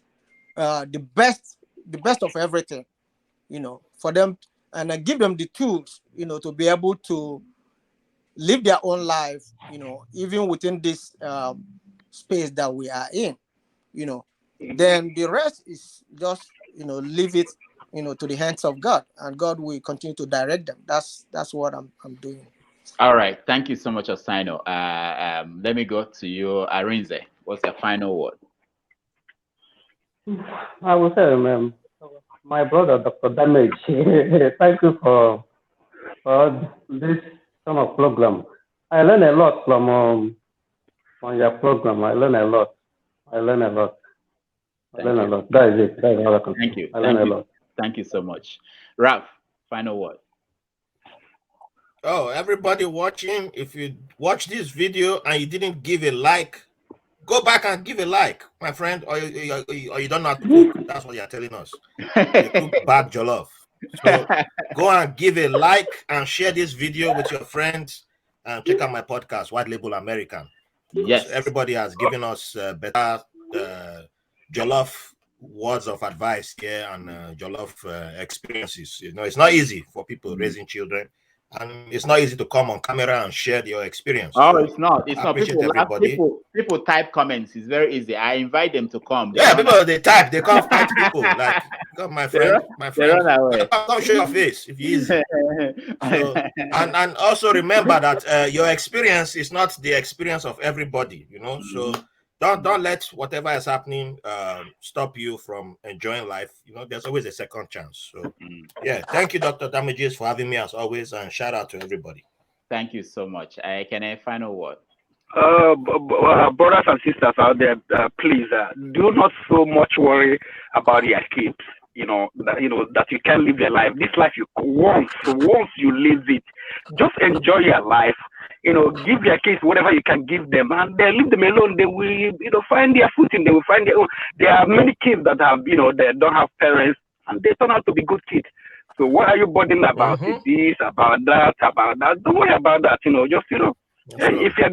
it's church you want to put them in church, put them in church. If it's a mosque, put them there. If it's a religion, put them there, and just pray that it works out.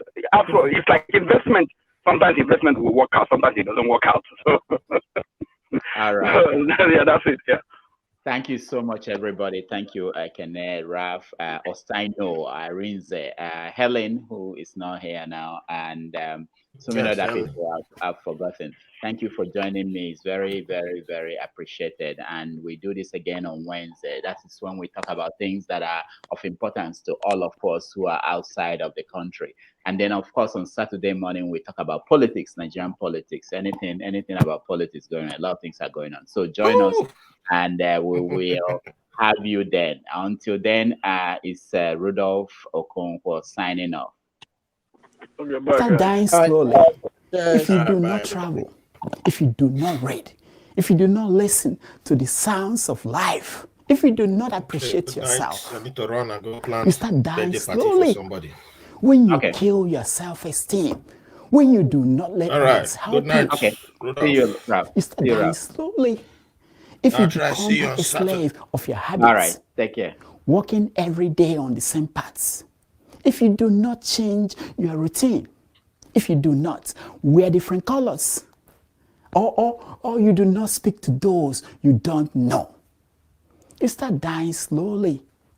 If you avoid to feel passion and their turbulent emotions, those which make your eyes glisten and your heart beat fast, you start dying slowly.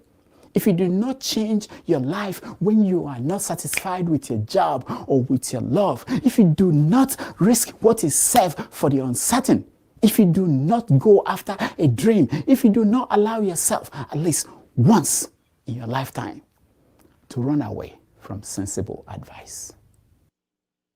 And a woman who held a baby against her bosom said, "Speak to us of children." And he said, "Your children are not your children. They are the sons and the daughters of life's longing for itself. They come through you, but not from you. And though they are with you, yet they belong not to you. Hi, how are You you? may give them your love, but not your thoughts.